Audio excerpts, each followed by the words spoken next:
Marthe était tiraillée de côté et d'autre part les exigences d'un service abondant. Elle survint et dit: «Seigneur, cela ne te fait rien que ma sœur m'ait laissée seule pour servir. Dis-lui donc de m'aider.» Matthieu 16, 18. Le grec est très fort ici. Il signifie qu'elle vint jusqu'à Jésus et le mit en cause personnellement.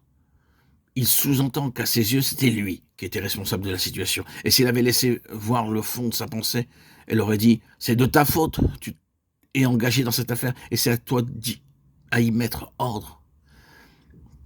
Tel est le sens qui transparaît dans l'original. Elle le considère comme le grand responsable qui pourrait la tirer de peine s'il voulait et qui devrait, puisqu'il pourrait. Au fond, elle a perdu patience. Pendant longtemps, elle a son mot dire laissé grossir le nuage. Mais à la fin, elle ne peut plus y tenir. Et je le relis, elle vient à Jésus. Brusquement décharge son cœur: «Seigneur, cela ne te fait rien que ma sœur m'ait laissée seule pour servir. Dis-lui donc de m'aider.» J'aimerais, frères et sœurs, bien aimés, chers amis, que vous puissiez saisir l'acuité de la situation. Et cela vous aidera à comprendre Marthe. Mettons-nous un peu à sa place et tâchons de comprendre quelle était son humeur. Tiraillée par les exigences d'un service abondant et à peine suffisant pour exprimer la réalité de la situation. La traduction, à mon sens, donne une idée tout à fait imparfaite de ce qui se passait vraiment. Le mot grec employé ici est un mot qui signifie proprement être tiré de droite et de gauche, être tiraillé. Et il peut se rapporter ici non seulement à l'activité de Marthe, mais à son visage. Elle avait les traits tirés par l'anxiété. Avez-vous jamais vu un visage dont les traits sont tirés par l'anxiété? Eh bien, c'est le cas de Marthe. L'anxiété déformait ses traits. Mais quelle était la cause de cette anxiété? Beaucoup de plats. Ce que le Seigneur dit à Marthe, en réalité, est ceci: Marthe, Marthe, tu t'inquiètes et tu t'agites pour beaucoup de plats. Mais un seul plat est nécessaire. Un seul plat est nécessaire. Tu te laisses absorber jusqu'à l'anxiété par tes nombreux plats. Et tu en as plus que tu n'en peux faire. Tu commences à t'en rendre compte maintenant, n'est-ce pas? Eh bien, telle est la situation. Ce qui était nécessaire du côté de Marthe, c'était une mise au point de son attitude à l'égard des choses pratiques, de façon que la chose importante pût avoir sa place. Que Marthe leur prépara un repas, le Seigneur était pleinement d'accord. Mais il voyait cette affaire de repas devenir pour Marthe quelque chose de tellement compliqué et disproportionné, que les choses les plus importantes en étaient reléguées à l'arrière-plan. C'était un vrai renversement des valeurs.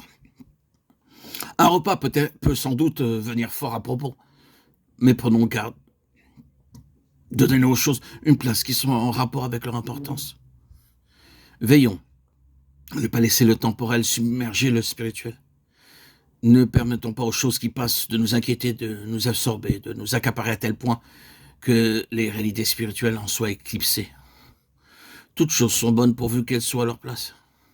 Mais une chose par excellence qui devait toujours servir de régulateur pour maintenir toutes les autres à leur place respective, c'est la parole qui tombe des lèvres du Seigneur. Voyez, c'est une question de proportion. Tout dépend de l'accent et de l'endroit où nous le mettons.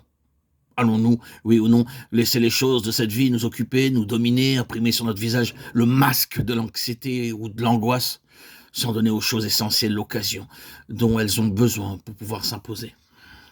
Non, n'est-ce pas? Nous sommes tous d'accord maintenant et nous n'en voulons plus omettre à propos de Marthe, maintenant que nous voyons les choses à cette lumière-là.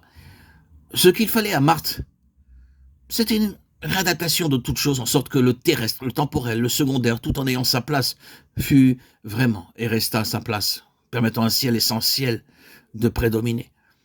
Les choses de cette terre, après tout, ne sont que pour un temps. Pourquoi les laisser prendre le dessus? Telle était donc la situation à Béthanie.